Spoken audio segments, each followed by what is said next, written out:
Ito, pagkakataon na siguro at ipakita ninyo kung meron kayong pagpapatunay or basihan sa inyong mga sinasabi. Ang tinutukoy ko po ay ang mga anti-Marcos group, kung sino man kayo dyan. Basta kayo mga anti-Marcos na may sinasabing korupsyon sa ating pamahalaan, magpa-imbestiga kayo, okay? O kaya mag-file din kayo ng mga kaso.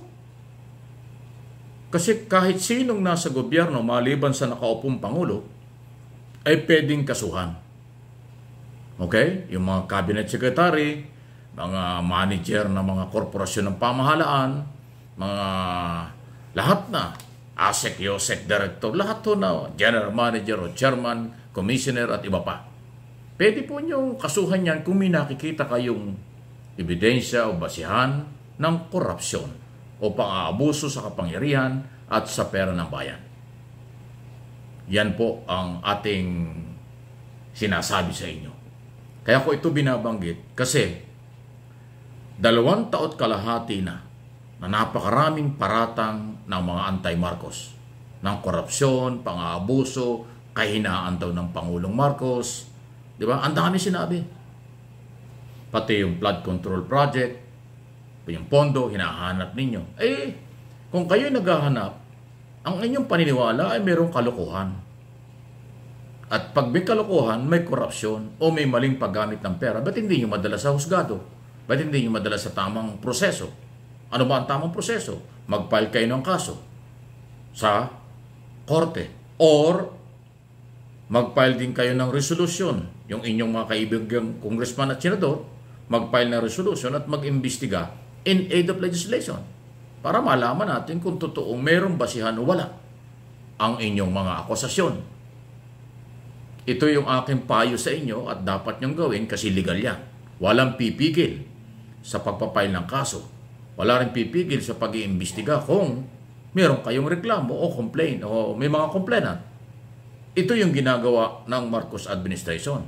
Inimbestigahan ng Kongreso ang mga nakaraang programa, especially ang paglabag umano sa karapatang pantao, naging biktima ang mamayang Pilipino, inimbestigahan nila. Natapos ang investigasyon, may recommendation, subject na for evaluation para kasuhan sa korte ng Department of Justice ang mga Duterte at iba pang anti-Marcos o maaaring lumabag sa batas. Yun ang tama eh. Investigasyon, pag may ebidensya, kasuhan. So, ang challenge natin dun sa mga DDS group, maging mga vlogger, maging ang mga Duterte, sa halip na kayo ay magsalita sa social media, sa media, at press conference, o mag-rally kayo, mag-people power, hindi niya naman nyo mapatunayan meron kayong power. No people, no power. O edi, magpa-imbestiga rin kayo para malaman ng taong bayan. Hindi naman po exclusive sa mga congressman at senador ang mag-imbestiga para doon lang sa nakaraang gobyerno. Kahit itong ating kasalukuyang pamahalaan, pwede niyong imbestigahan. Kaya lang, hindi niyo pwedeng kasuhan si Pangulong Marcos kasi nakaupo. May immunity ang nakaupong presidente. Kung meron kayong problema at pag mga ebidensya, sa kanya siya pwedeng kasuhan pag natapos ang term niya sa 2028.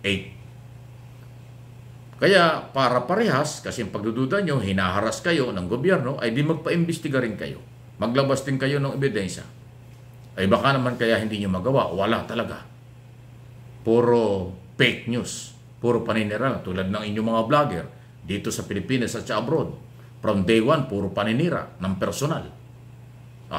Pinagsabihan yung bangag ang Pangulo, korap ang gobyernong ito, di ba?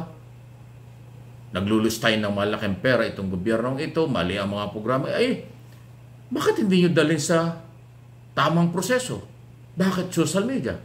So dahil ang purpose lang ng mga vlogger na yan, for views only, ginagamit lang nyo, nililin lang, binubudol ang inyong mga followers para kaya sa inyong personal interest o personal interest. Kasi kung meron kayong ebidensya, from day one na kayo bumanat at nanira, dapat nagkaroon na ng resulta yan. Until now, wala eh. Kaya kayo hindi sinasamahan sa mga rally. Kaya kayo hindi sinasamahan sa inyong panawagan na magpatarsik ng gobyernong ito. Kasi ang hawak nyo ay puro akusasyon, paratang, walang formal investigation at walang formal na reklamo. Kaya suntok sa buwan ang inyong akusasyon. Kadalasan o halos lahat, puro fake news ang ginagawa nyo. Ngayon, ulitin ko, kung meron kayong ebidensya, basihan, magpa-imbestiga kayo. Then, saka nyo i-file ang kaso pag meron kayong napatunayang ebidensya. Yun ang ginawa ng Marcos administration. In aid of legislation, nag-imbestiga yung Quadcom at saka po yung Blue Ribbon Committee. Binatawag ang lahat. Binigyan ng pagkakataon ng lahat. Pero sa paliwanag ng kaliwat kanan at mga testigo at iba pa, may problema na nadiscover ang Quadcom at Public at ng Blue Ribbon Committee. Kaya nagrekomenda sila na dapat kasuhan ng mga Duterte, dating PNP chief, dating mga active na pulis, dating kernel ng pulis at iba pa. At kasalukuyang 2 senador. Kasi nakita nila na meron silang pinanghuhugutan. Yan din po ang gawin nyo. Imposible naman itong mga Duterte at anti-Marcos walang kakamping congressman. Nandiyan si Pulong Duterte, ba't hindi siya mag-file ng resolution para imbestigahan ng gobyernong ito? Nandiyan si Bato at iba pang senador, Padilla dyan sa Senado, ba't hindi kayo mag-file ng resolution para imbestigahan ng gobyernong ito kung meron kayong pagpapatunay? Hindi niyong ginagawa. So, malinaw na paninira, malinaw na kayo ang nangaharas. Puro salita, puro sa social media, puro vlogger ang ginagamit. Ang gobyernong ito, hindi naman nanggagamit ng mga vlogger. Karamihan sa mga vlogger na tatanggol sa mga gobyerno ay malasakit, voluntary lang, kasi mahal nila ang Pilipinas. Mahal namin ang Pilipino at ang ating mga batas dapat natin sinusunod. Hindi kailangan may mag-utos. Hindi kailangan na merong padrino. Hindi. Kanya-kanya, voluntary. Diba? Ganun po ang sitwasyon ngayon. Kayo, ang iingay nyo, may producer kayo, may financier kayo, may director kayo sa inyong mga topic. Ba't hindi nyo hanapan ng ebidensya? Yung mga producer nyo. Para hindi naman kayo pinagtatawa ng banat kayo ng banat, wala naman kayong investigasyong ginagawang matino.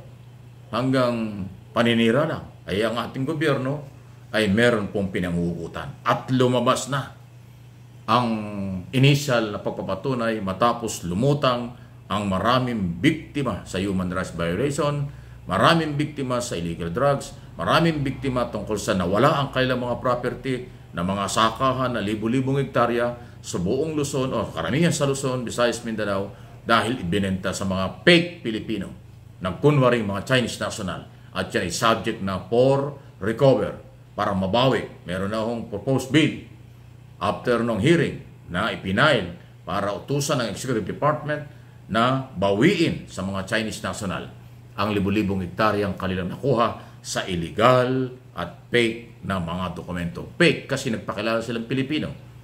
May birth certificate ko, hindi naman pala Pilipino. Naloko na. Di ba? Ayan. Malinaw po yan, Ito na yung pagkakataon nyo. Ginawa ng gobyernong ito, pinatunayan ang kailang akusasyon sa maling ginawa ng nakaraang gobyerno. Ito namang ating kasalukuyang pamahalaan at mga batikos ng mga anti-Marcos, ipakita rin nyo na meron kayong ebidensya. Ipakita nyo, meron kayong basihan. Tama na, sobra na, enough na ang puro publicity. Social media, press conference, rally, people power, alang epekto. Kasi walang sumusunod sa inyo. Please like, share ang video ito. Dito po sa MA Pinoy TV.